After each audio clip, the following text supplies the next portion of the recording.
Yes ma'am. Yes ma'am. तो amniocentesis का मतलब मैं क्या बताई थी?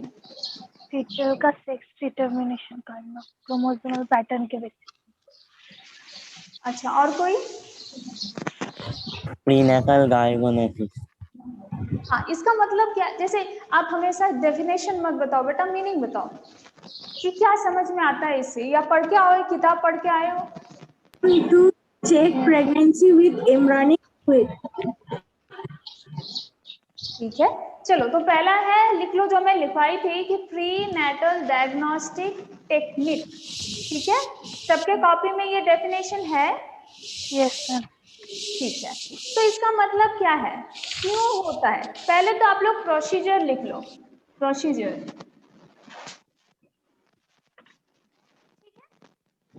प्रोसीजर क्या क्या होता है, ठीक है।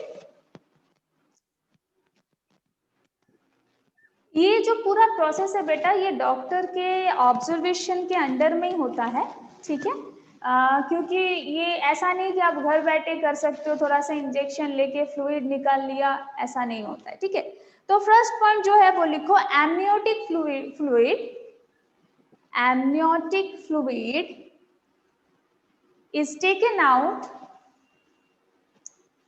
amniotic fluid is taken out, ठीक है। ब्रैकेट में लिख लीजिए 15 ml, 15 ml एमनियोटिक फ्लूइड ले लिया जाता है। अब बहुत सारे बच्चों को ये लगेगा कि एमनियोटिक फ्लूइड होता कहाँ पे है वगैरह वगैरह, मैं पिक्चर दिखाऊंगी, आप लोगों को समझ में आ जाएगी, ठीक है। तो पहले क्या किया, एमनियोटिक जो फ्लूइड है उसको 15 ml तक निकाल लिया गया, ठीक है। Second point, fetal cells, fetal spelling, fetal word आया है फीटस से, ठीक है। आवाज आ रही है ना? Yes ma'am. Fetal cells present in the amniotic fluids. Fetal cells present in the amniotic fluid are cultured in vitro. Cultured in vitro. In vitro spelling in vitro, ये सभी कुछ आप लोग जानते हो। अगर भूल गए हो बेटा तो बेझिझक पूछ लीजिएगा, ठीक है, कंफ्यूजन नहीं पालना है। इन विट्रो का मतलब पता है आप लोगों को? In vitro, what do you mean by in vitro? हाँ, आउटसाइड बॉडी। इन विट्रो मतलब टेस्ट ट्यूब बेबी नहीं होता है, ठीक है। इन विट्रो फर्टिलाइजेशन अगर आप बोलोगे तो वो रिलेट करता है टेस्ट ट्यूब बेबी को, ठीक है। लेकिन इन विट्रो, सिर्फ इन विट्रो का मतलब होता है इन द लैब, ठीक। ये छोटी छोटी बात है, अगर मैं नहीं बोलती तो आप लोग पूछते भी नहीं ना, पूछ लिया करो। इन विट्रो, ठीक है। तो क्या क्या, 15 ml लिक्विड लिया, फ्लूइड लिया, और फिर उसको इन विट्रो में कल्चर किया। क्यों?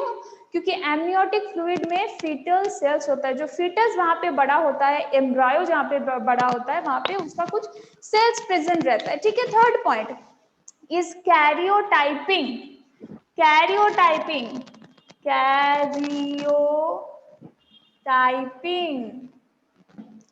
ठीक है। कैरियोटाइपिंग का मतलब होता है क्रोमोसोमल पिक्चर, क्रोमोसोमल पिक्चर, ठीक है, कैरियोटाइपिंग। तो ये होता है बेटा प्रोसीजर। एक बार देख लो कि कैरियोटाइपिंग का क्या कैसे होता है। मान लो हम लोग का कितना पेयर क्रोमोसोम रहता है? 23 है 33? 23। अच्छा, हम सोचे सुपर वुमन हो जी। 23। So this first, second, third, इस तरह से 23rd तक इसको पूरा लिखा जाता है। फिर हर क्रोमोसोम, मान लो दिस इज ए क्रोमोसोम, जो पेयर्ड क्रोमोसोम है उसका स्ट्रक्चर क्या है, इस तरह से वहां पे दिया रहता है। अब उसको डॉक्टर देख के समझ जाता है कि वहां पे क्या डिफेक्ट्स है, क्या एबनॉर्मलिटीज है वगैरह वगैरह, ठीक है।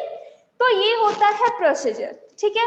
अब ये बात आती है कि एम्नियोसेंटेसिस जो सेंटेसिस है वो किस तरह से होती है। मैं पिक्चर दिखाती हूँ आप लोगों को, उसमें आपको दिखेगा कि इंजेक्शन पुट करके, पेट के अंदर से इंजेक्शन पुट करके और वहां से फ्लूइड निकाला जाता है, ठीक है, एम्ब्रायो सैक से। आप देख लो पिक्चर को ठीक से देखो आप लोग कि जो ये, अच्छा बहुत लोगों को ये गलत फहमी है बेटा कि प्लासेंटा में फ्लूइड रहती है, नहीं, आपको मैं वो भी दिखाने वाली हूँ कि कहाँ पे क्या होता है, ठीक है।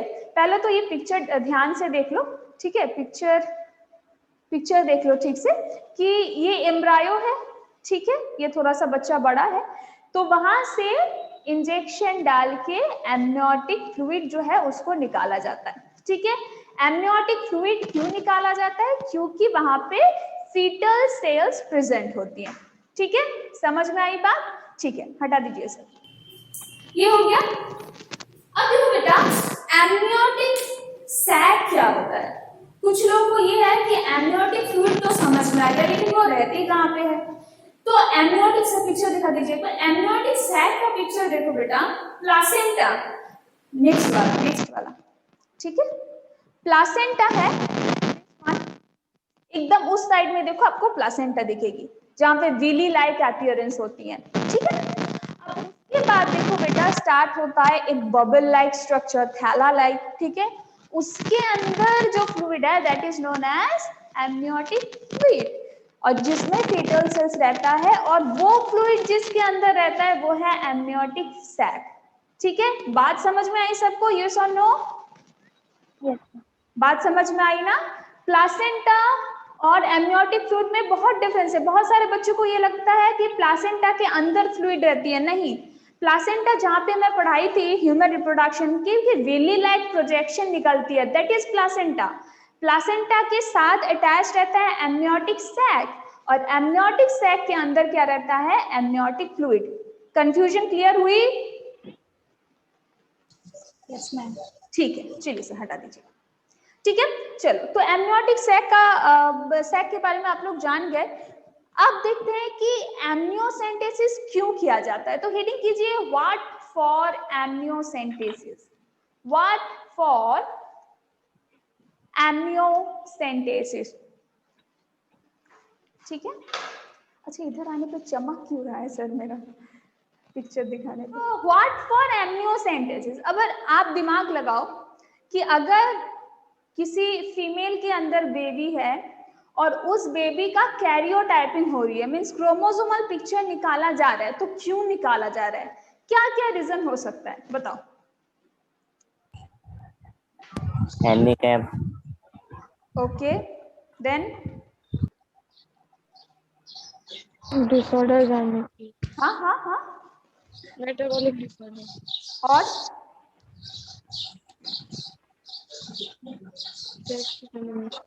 सेक्स डिटरमिनेशन, सेक्स डिटर्मिनेशन, और अरे जो भी दिमाग में आए बोलो, यहाँ पे थोड़ी ना मैं मार पाऊंगी, मैं तो दूसरी जगह हूँ, तुम लोग दूसरी जगह हो। सो व्हाट फॉर एमनियोसेंटेसिस, ठीक है। तो फर्स्ट वन जो आप लोग बोल रहे हो दैट इज सेक्स डिटर्मिनेशन, ये जरूर होता है बट दिस इज इलीगल, ठीक है ना, ये करना सही बात नहीं है, ठीक है। Next, congenital defects, congenital defects, ठीक है, मीन्स क्रोमोसोमल डिफेक्ट्स, कुछ भी क्रोमोसोम में दिक्कत हो, क्रोमोसोम में अगर दिक्कत होगा बेटा तो वो तो पूरे बॉडी में शो करेगा ना। अगर एक क्रोमोसोम डिफेक्टेड है, क्रोमोसोम में जेनेटिक मटेरियल रहती है, अगर वो डिफेक्टेड है तो पूरे बॉडी में भी वो डिफेक्ट शो करेगी कि नहीं करेगी? अगर वो डिफेक्ट्स बहुत ज्यादा है तब दिक्कत हो जाती है। इसीलिए बहुत सारे पेरेंट्स ऐसे करते हैं, एमनियोसेंटेसिस करते हैं देखने के लिए कि मेरा बच्चा का क्रोमोसोम सब ठीक ठाक है कि नहीं, ठीक है। So this is congenital defects भी होता है, क्रोमोसोमल डिफेक्ट्स अगर हो तो वो पता चले, ठीक है। Third one, metabolic disorder, metabolic disorder number third,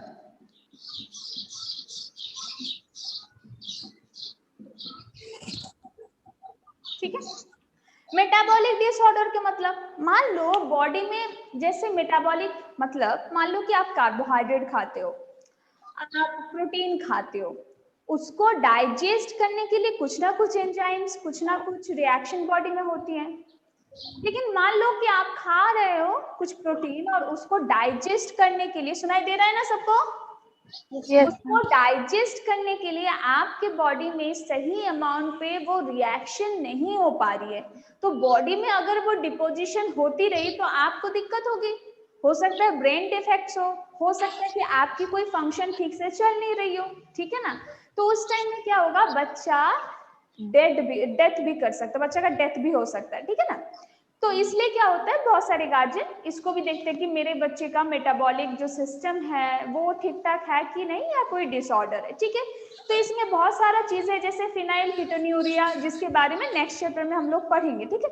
तो वो एक डिसऑर्डर होता है जहाँ पे फिनाइल एलानिन को बॉडी डाइजेस्ट नहीं कर पाती है, वो जमा होते रहता है, ठीक है ना। तो उसी डिजीज का नाम है फिनाइल कीटोन्यूरिया। अभी लिखने की जरूरत नहीं है, बाद में इसको मैं पढ़ा दूंगी। सो इतने सारी चीजों के लिए एम्नियोसेंटेसिस होता है, congenital defects, metabolic disorder and sex determination. Sex determination is illegal, ठीक है, तो इसीलिए इसको डॉक्टर नहीं करते। अगर ये दोनों के लिए भी करते होंगे ना, तो जो क्रोमोसोमन जो कैरियोटाइपिंग है, आप लोग बोलोगे तो कैरियोटाइपिंग में तो गार्जियन समझ ही जाएंगे कि फीमेल है और मेल है, तो कैरियोटाइपिंग में जो सेक्स डिटर्मिनेशन क्रोमोसोम है उसको एक पेपर से चिपका देते हैं, ठीक है। Yes. चलिए, कोई दिक्कत है इसमें किसी को भी नहीं है ना। no, ma'am. चलिए, तो ये हो गया बात। अब होता है बेटा कि ये रिस्की होता है, ये बात याद रखना कि ये रिस्की होता है। क्यों? ऐसा नहीं कि हर पेरेंट्स इसको करते हैं, ये जैसा पैसा भी जितना लगता है उतना रिस्की भी होता है। ज्यादातर केसेस में 60% केसेस में क्या होता है, बच्चा मिसकैरेज कर जाता है। मिसकैरेज का मतलब पता है सबको, बच्चा नष्ट हो जाता है, ठीक है। बच्चा बनता है लेकिन मिसकैरेज होता है, मींस नष्ट हो जाता है, फिर मेंस्ट्रुअल साइकिल स्टार्ट हो जाता है, ठीक है। So that is known as miscarriage. तो ये क्यों नहीं करते, क्योंकि ज्यादातर टाइम पे बच्चे को मिसकैरेज हो जाती है, नहीं तो बच्चे को कोई एबनॉर्मेलिटीज हो जाती हैं, ठीक है। इसीलिए ये प्रोसीजर सब लोग फॉलो नहीं करते हैं, और अगर करते हैं तो अच्छे डॉक्टर के पास जाके ही करते हैं, ठीक है। ये हुआ, किसी को कोई प्रॉब्लम? No. नो, ठीक है। नेक्स्ट आता है बेटा एमटीपी। एक वर्ड आता है एमटीपी,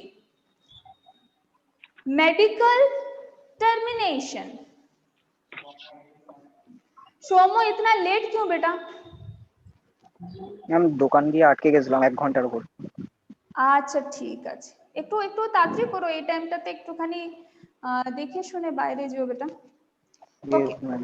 तो medical termination of pregnancy, medical termination of pregnancy, ठीक है। अब ये चीज अच्छे से समझो सब लोग। जैसे मान लो कि कोई कपल है, उसको लगता है कि मुझे बेटी नहीं चाहिए, उसको किसी भी तरह से पता चला कि मेरे उम्र में बेटी है और उसको बेटी नहीं चाहिए, तो वो क्या करता है, अपनी बेटी को अबॉर्ट कर देती है, अबॉर्शन, ठीक है, मतलब उसको नष्ट कर देती है, ठीक है। That is illegal. वो किसके अंडर में आता है, सेक्स डिटर्मिनेशन के अंडर में आता है, कि उसको सेक्स पता चला और वो उसको मिसकैरेज करवा दी, उसको अबॉर्ट करवा दी, ठीक है, ये इलीगल है। लेकिन मान लो कि कोई आपका डॉक्टर है, वो आपको बताता है कि आपका जो बेबी है, ठीक है, कोई फीमेल को बताते हैं कि आपका जो बेबी है वो डिफॉर्म्ड है, मतलब उसका बॉडी स्ट्रक्चर फुल्ली प्रिपेयर्ड नहीं है, उसका जो पैर है वो ठीक नहीं है, ब्रेन भी ठीक नहीं है, कुछ भी ठीक से ग्रो नहीं हुआ है, डेवलप नहीं हुआ है, तब क्या होगा, तब बच्चा पृथ्वी में आके क्या करेगा, उसको दिक्कत होगी ना, बच्चे को दिक्कत होगी। तो तब एक फीमेल एक डॉक्टर से अगर बोले कि सर मुझे मेरा बच्चा अब नहीं चाहिए क्योंकि उसको मैं पृथ्वी में लाके क्या करूंगी, तो तब वो अपने डॉक्टर से रिक्वेस्ट कर सकती है for termination. Termination means for abortion, ठीक है। एबॉर्शन मतलब पता है ना, एक ही वर्ड जो मैं बोल रही हूँ सबको पता है ना बेटा, ये सुन लो। Yes, ma'am. तो वो लेडी Yes, क्या ma'am. करती है, डॉक्टर को बोलती है कि मुझे एबॉर्शन चाहिए, अब वो डॉक्टर अपने निगरानी के अंदर उस बच्चे को अबॉर्शन करवा देता है, ठीक है, उसको बोलते हैं मेडिकल टर्मिनेशन ऑफ प्रेगनेंसी। दोनों में डिफरेंस समझो।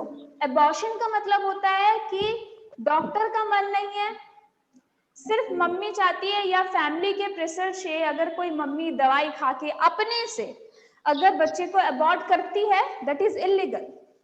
लेकिन एमटीपी क्या है कि मेडिसिन के अंडर में, कोई डॉक्टर के अंडर में अगर वो टर्मिनेशन या अबॉर्शन होती है, that is known as medical termination of pregnancy. और वो कब होगा?